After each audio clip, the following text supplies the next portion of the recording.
The Lord be with you. And with your spirit. A reading from the Holy Gospel according to John. Glory to you, O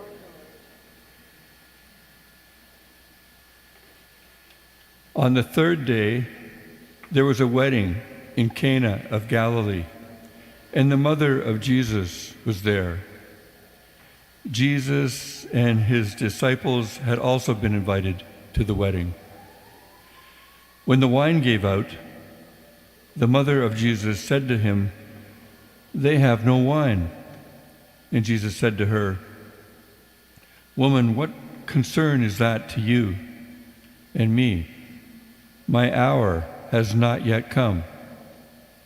His mother said to the servants, "Do whatever he tells you." Now standing there were 6 stone water jars for the Jewish rites of purification, each holding about 100 liters. Jesus said to the servants, "Fill the jars with water," and they filled them up to the brim. He said to them, "Now draw some out and take it to the chief steward." So they took it. When the steward tasted the water that had become wine, he did not know where it came from, though the servants who had drawn the water knew. The steward called the bridegroom and said to him, "Everyone serves the good wine first, and then the inferior wine after the guests have become drunk. But you have kept the good wine until now." Jesus did this, the first of his signs, in Cana of Galilee, and revealed his glory, and his disciples believed in him. After this, he went down to Capernaum with his mother, his brothers, and his disciples, and they remained there a few days. The Gospel of the Lord. Praise to you, Lord Jesus Christ.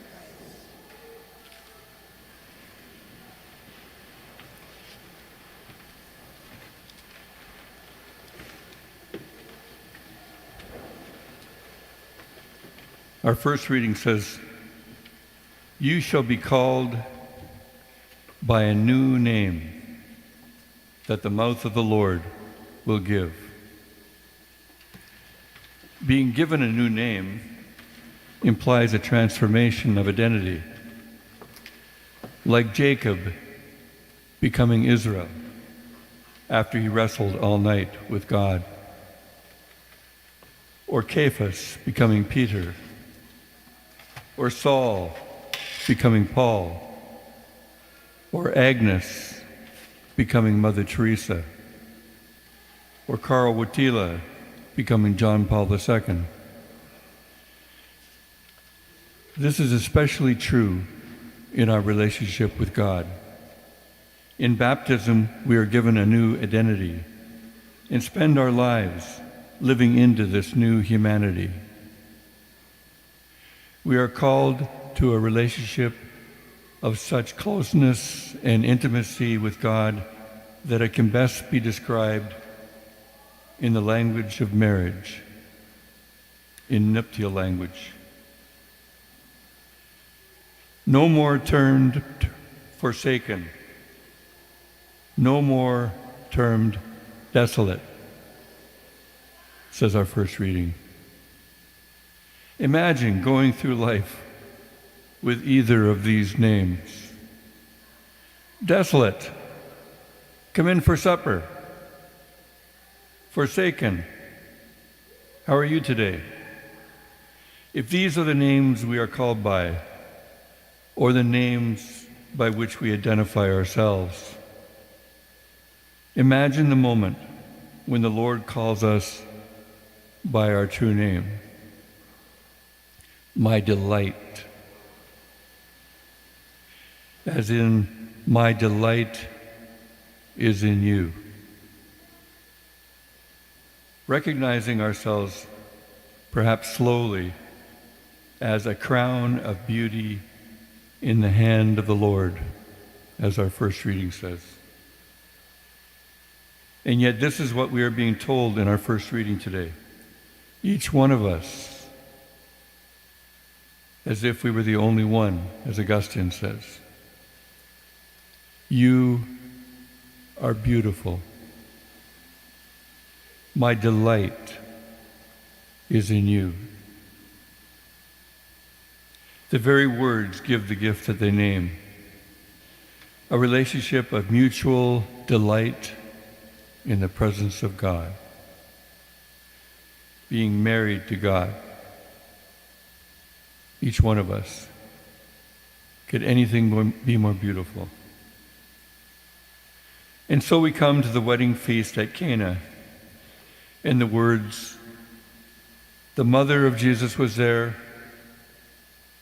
and his disciples had also been invited to the wedding. This too is a delightful occasion, a wedding feast. And as disciples, we too are invited. It is a time of festival, a time of joy.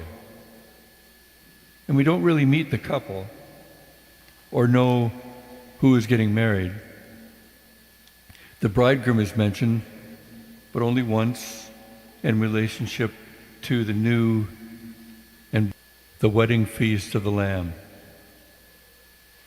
Of Jesus, the bridegroom, and the disciples, the church, as the bride.